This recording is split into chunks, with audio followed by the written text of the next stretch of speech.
Bonjour à tous, merci de nous suivre pour ce flash d'information. Les populations de la sous-préfecture de Yezimala, localité située à 25 km de Bamako, ont célébré les 80 ans de la première école primaire du village. Partant de cette cérémonie, le ministre Kobena Kwasi Adjoumani a exhorté les parents à scolariser leurs enfants. Premier producteur mondial, la Côte d'Ivoire est devenue en 2022 le troisième pays transformateur de noix de cajou au monde. L'objectif demeure cependant la transformation totale de la production nationale.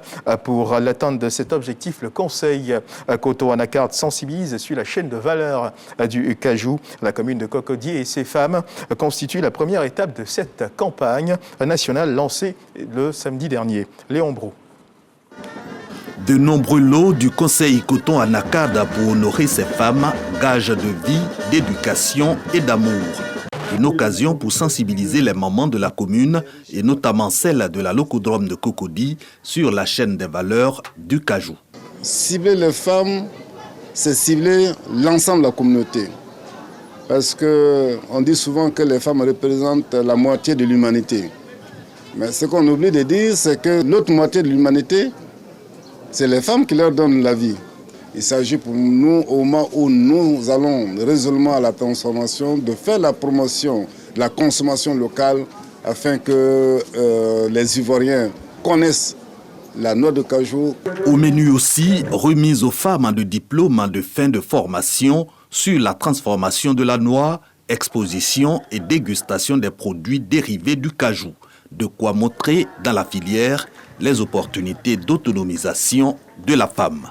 Après cette formation qui nous a vraiment ébloui, qui nous a donné l'occasion de connaître le cajou, nous sommes prêts pour utiliser le cajou et pour conseiller le cajou à d'autres femmes.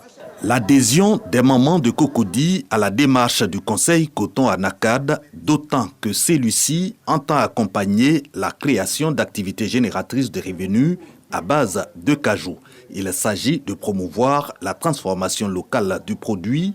Ici, la Côte d'Ivoire occupe désormais le 3e rang en restant premier producteur mondial de noix de cajou avec 1 200 000 tonnes. Un reportage de Léon Brou, l'association estudiantine et scolaire de Tingrela a organisé une journée sur l'entrepreneuriat dans la commune du Plateau. Au cours de cette journée, des panélistes invités ont expliqué à la jeunesse le bien fondé d'entreprendre dans la vie. L'objectif est bien sûr d'exhorter les étudiants et les élèves à cultiver l'esprit de l'entrepreneuriat. Dans l'actualité internationale du côté du Sénégal, le dialogue national entamé le 31 mai dernier s'est achevé hier samedi. Les commissions du dialogue national ont remis leurs recommandations au président Macky Sall, très attendu sur sa décision de briguer ou non un 3e mandat à la légitimité contestée. Le président Macky Sall a promis des réponses dans une adresse qu'il fera à la nation. Et puis toujours dans l'actualité internationale, alors que la rébellion en Russie des paramilitaires de Wagner était au centre des attentions en Ukraine, la guerre a continué hier samedi. Selon nos confrères de RFI, un missile russe intercepté sur Kiev la nuit dernière s'est abattu sur un immeuble et a fait 3 morts et 11 blessés. L'Ukraine annonce des avancées dans plusieurs directions du front Est. La vice-ministre de la Défense ukrainienne, Anna Maliar, a annoncé en début de soirée un début de contre-offensive à grande échelle vers plusieurs localités.